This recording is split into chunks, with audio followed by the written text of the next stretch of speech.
My mic is on. Dun, dun, dun. My mic is on. Dun, dun, dun. My mic is on. I don't know why I'm doing this. I don't know why I started doing this. I don't know what caused me to start doing that. But I did it, and now we're here, and well, you know what? We still gotta check audio balances on this thing.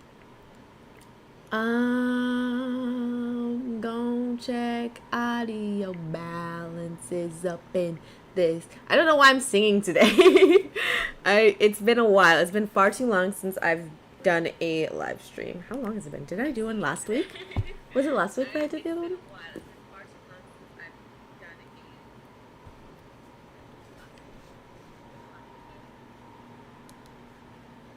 Where's my music?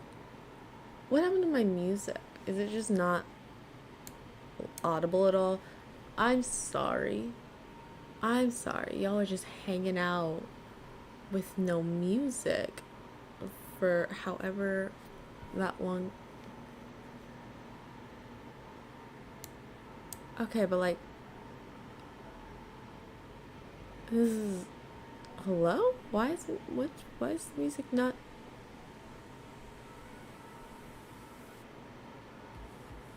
The music is doing, like, does the music look like it should be very loud? Like, based on the audio balancings, it looks like it should be extremely loud. I don't even think it's playing, like, bounce. I can kind of hear it. What is, there's that, you heard that. That's way too loud.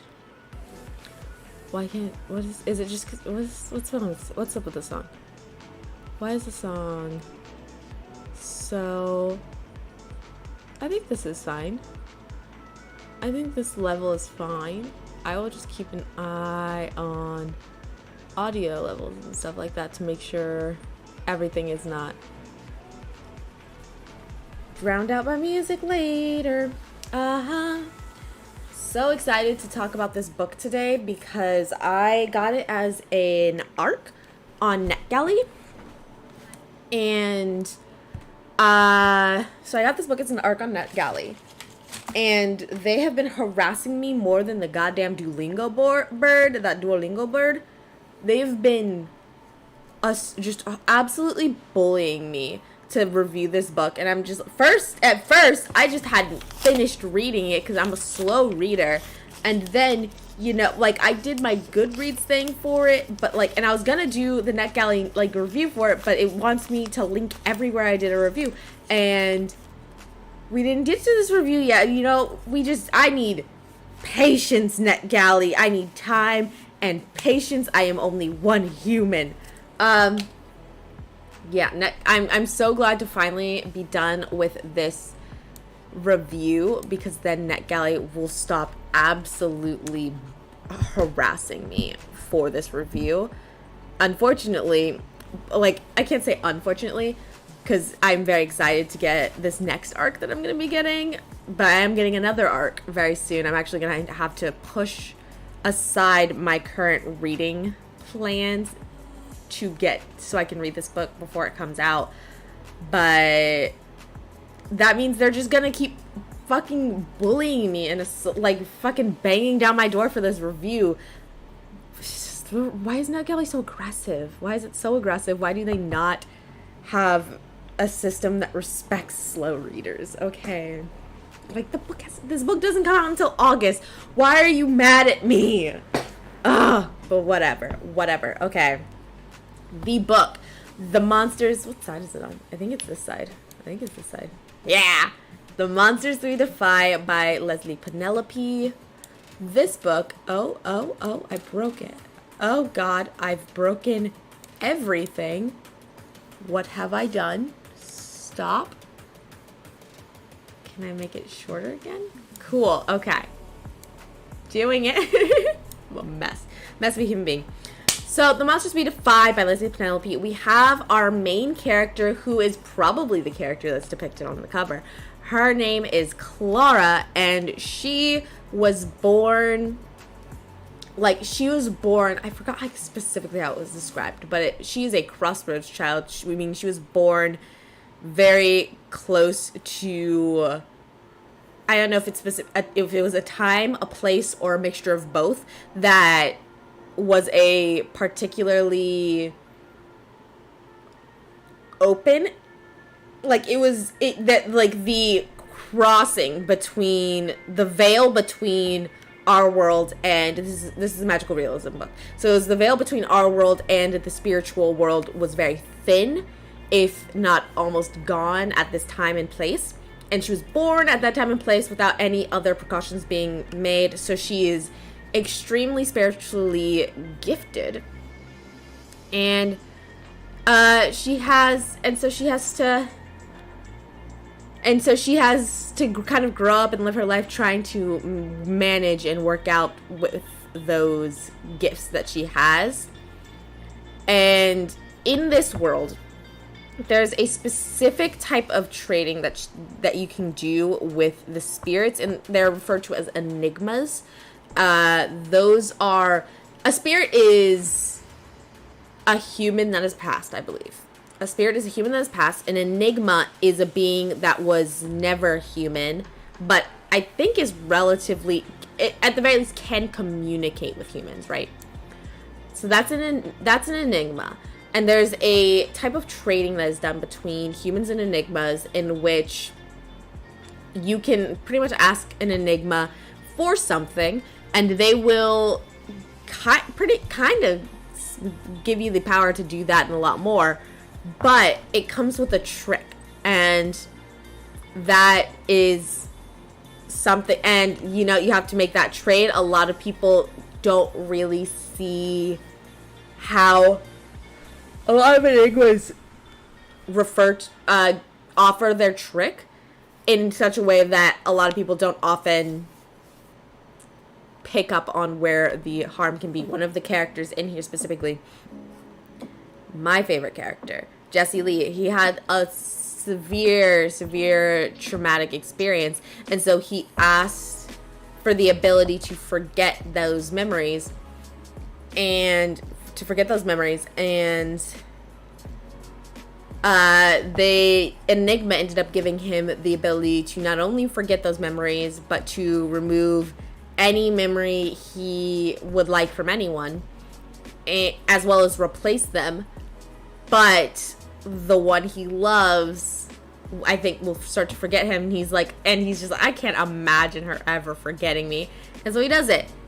And actually, there's several instances in this book specifically with romance, but he does it. And so every day he I have a quote on it. We'll get into that later as I just go into some of the amazing quotes from this book. But he literally is just, he tries to reintroduce himself to the love of his life, but every time she forgets him the next day, and it's heartbreaking. Another big one was someone who, she's in love with this guy, but he's being real wishy-washy, and so she goes to the Enigma and is like, I want to make him love me, and the Enigma was like, sure, but you'll never be satisfied. And she's like, okay, whatever. And it's like, so now she goes and she has all of these men fawning over her, including the man she wanted, but now she is not in love with him, and she's unable to feel love for him, and it hurts. So that's literally not the plot. That's not the plot, okay? It's an accessory to the plot. The plot is poor black kids around town, we are in DC, I believe, are just up and vanishing. And Clara is trying to use her connection to the spirit world to get to the bottom of it. So she finds out that apparently someone is magically hypnotizing all of these people and causing them to go off into really the middle of nowhere, where they are picked up and thrown into a van and vanish. And so she gathers a group of people with different skills, different charms and tricks, and they gather together to try and figure out what's happening. I guess this wouldn't be a spoiler really, because it's like the description of the book is that this is going to be a magical realism heist, and but honestly, you don't really get to the heist part until a little bit later. But there's this ring on this extremely like wealthy, like not famous, but she's wealthy, she's well known in the area. She's also married to a gangster that leads one of the 2 counterfeit liquor businesses, or gangs, probably closer to gangs, in the town. And it's on that woman's finger, and they're gonna have to try and figure out how to get it off. They're trying to figure out how to get it off with all of their skills. But both of them, pretty much, they're offered the enigma that originally gave Clara her charm and trick. Her, as well as another enigma who's offering some other people the same type of thing, are offering it, whoever you get to help out with this and to get this ring to, stop the whole shenanigans. Whoever you get to help you will remove their tricks, will remove their charms and their tricks. And so, you get this whole, like, group of people banding together to try and save the day. And oh my god, I think the, like, number one thing I have to say about this book, I loved this. There's so many things I have to really, like, just jump into with this book. I loved the storytelling. I loved the way the story unfolded. The plot twist of this book had me literally, like, chills up and down my arms and my back. Oh my god, I was blown away with the twist. I was so excited. I was literally just, yes bitch, yes bitch, yes bitch. I was so excited. It was such a good twist, and I loved how that was done. Another thing, one of the things that I think is probably the hardest to do with writing is backstory. I think that is probably the hardest thing to do with writing into any story. I do think it tends to be even more difficult when you have, like, high fantasy, and so you have to re-explain the world from the ground up. But the way this author went about it was they pretty much just had completely separate chapters devoted to telling the story of whatever is important with this character at the moment. Typically, it is the character's backstory.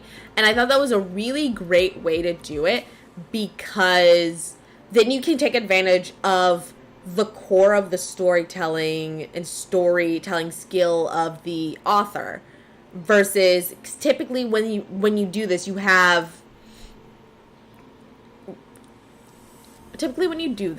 would have characters, either like one character is giving a lecture, or you have a narration that kind of turns more into a textbook than a story to make sure it's differentiated from the actual text, because usually this comes up in the middle of, like, a conversation, and it can be super jarring to see that change in structure and that change in style, especially because I just don't think either way is really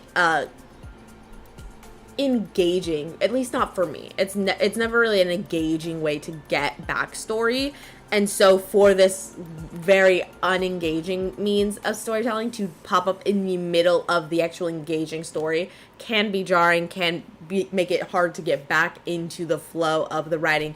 But by completely separating it, you can tell it as you were telling any other aspect of this story, and it's also not interrupting anything. It's not a massive amount of information being thrown at me whilst in the middle of answering a question, you know what I mean.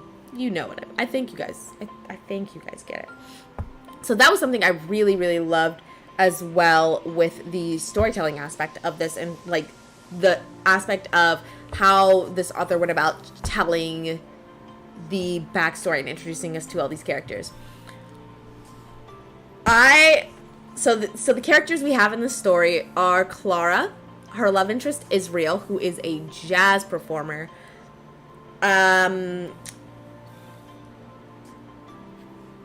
it's not Archimedes. It's not Archimedes, but it's something. Aristotle, who is a performer and actor. Zelda, who is a thief, a pickpocket. She came from the circus because she is albino, and oh my god, she's so fucking funny. She like, there's this one character in this book. She's not really a relevant character, but she's just a bitch. And Zelda just steals her wallet at the beginning, and yet we love Zelda for that. It's them, and then I think the last character is my favorite, Jessie Lee. My type is just that like little bit of a jackass. And let me tell you one of these fucking scenes that I'm just sitting here like, oh my god, I love Jessie Lee. Cause he's both that like little bit of a jackass as well as like such a hardcore bro. Hold on. Where is it?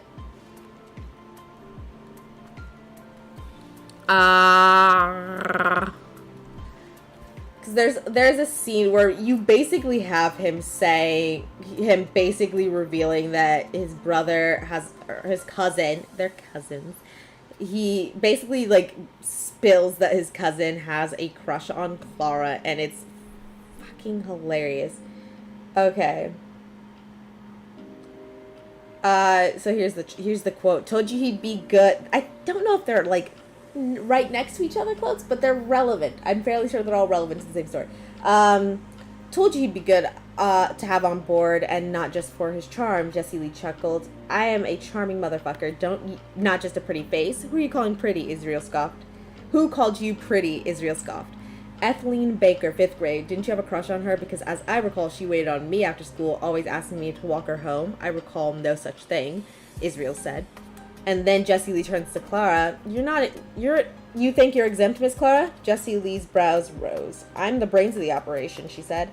Beauty and brains. He smacked his chest dramatically. I'm gonna have to sweep up the shards of my cousin's broken heart before all of this is done. And just like, it goes on. She glanced at him sharply, but her gaze was on his cousin. When she turned, Israel was staring straight ahead, his jaw clenched. Jessie Lee sat back laughing to himself. Like, that's so rude. That's such a dick move, but it's so funny. But at the same time, there's later on in the book, he catches Israel and Clara kissing, and he, as I imagine the scene, he literally walks in, sees them, without saying a word, just backs up, turns, about to leave the room without saying anything. And that's such a bro code move, and I love it. Oh my god, I love Jessie Lee. Speaking of the romance, I love the romance between Israel and Clara. It's definitely one of those like grump meets super charming motherfucker, and it's so cute. It's very cute to watch. Some like big questions, some very big questions that I just don't know if I necessarily picked up on with this book. I don't know what Clara's trick is. She has her charm, and they make a big deal of her charm. But I'm not sure if what her trick was, and that was very,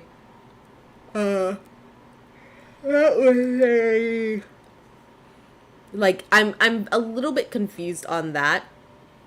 Won't like talk about her charm, because they do put a lot of effort into holding that back towards the end of the book. So I'm not going to tell you what her charm is.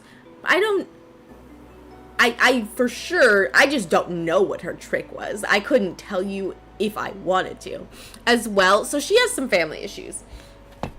She grew up with her grandmother and her father, because when she started like really getting in touch with her spiritual stuff and her spiritual side, her mother ended up leaving. Her mother wanted no part of it. Her mother left them. And so she grew up with her father and her grandmother. Her grandmother has passed and is a spirit that we constantly see, like, her hanging out with throughout the book. Her dad, so Clara, I can tell you this because Clara is actually based on a real person, Clara Johnson, Carrie Johnson. Clara is her full name, but she goes by Carrie Johnson, who was, in this time period, she was in her room. Cops came in, started shooting, and she ended up killing a police officer because they burst in unannounced and started shooting. So naturally, she thought she was in danger, and so she shot back, and she ends up killing a police officer. And I do believe she ends up being released. Based on the story, I'm not 100% if all of this was accurate. Naturally, probably like the Enigma stuff wasn't, but Clara, the character, is thrown in jail. She is tried and given guilty, but as the judge passes away, his last wish is to have a retrial on that case because he knew it wasn't done fairly. And with that demand, they were pretty much guaranteed a retrial with the ability for her to plead self-defense. The prosecution knew that they would not have been able to get her in jail again if she's able to claim self-defense, so they let her go. And her father was in the room when that shooting happened, but they make it seem like he didn't die. But I have no idea where her father is, what's up with him. I don't know if I'm supposed to. I don't know how relevant it is to her life and whatnot, but I have no idea what's up with her dad as well. And that was a thing of question because we do have a very clear view of her relationship with her grandmother. We have a very clear view of her relationship with her mother. I'm a lot less clear on her relationship with her father. Presumably he was supportive and whatnot. They were living together. I don't think she was a child. She was still pretty an adult when all this stuff happened. So it's not like if they separated after that or whatever, if they lost contact after that it's not like he didn't, she was too young to be able to ever find him again or be able to access him again or something like that. Yeah. That is overall really, really liked this book. There were a couple things that, here and there were my favorite things as usual. That's normal in any reading experience. My notes for the book will be up on my Patreon as well as on my Coffee. I don't think that is linked down below, but it's let me look for it. I can add that link down below. Yeah, I'm also going to add my notes there if you want to donate to the cause. As well, linked down below is going to be, because I do have my own bookstore that you can support me at if you wanted to pick up this book. It doesn't come out until August, so you wouldn't be able to actually get it, but you can order yourself a paperback copy of this book from my bookstore, which is linked down below. No Ordinary Bookstore. Very cute store. I'm a fan of it. I think it's very cute. But let me tell you a couple of these super obnoxiously, okay, links are all there now. I think probably it's fine. Let me show you some super cool quotes from this book. A quote from the very beginning that is actually a quote from Claude McKay that they put at the very beginning of the book. If we must die, oh, let us nobly die, so that our precious blood may not be shed in vain. Then even the monsters we defy shall be constrained to honor us though dead. That's a very, very good. Very, I love that quote. I very much love that quote.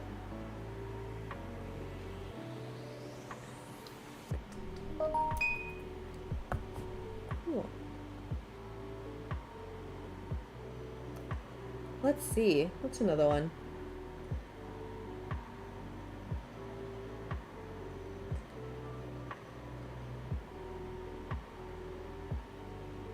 Here's another one when talking between, because a lot of poor black kids are disappearing, but there's also, there's levels to all of that, So you have this description when going from someone who seems to be middle class poor, not middle class, but upper lower class is what I'll say. Upper lower class or lower middle class versus someone who is extremely lower class. Samuel's mother appeared far less distressed than Dorothy Monroe had been about what sounded like a similar condition afflicting her sons, but Clara reasoned that everyone dealt with things their own way. Living here probably made people highly adaptable, with Samuel's mother being in the lower class.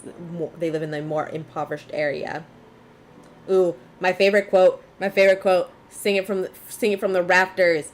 Praise it. Say it every time. Say it again and again. She'd been raised to respect her elders, but respect had to be earned. Oh my God, we love that one. I live for that quote. Oh my God.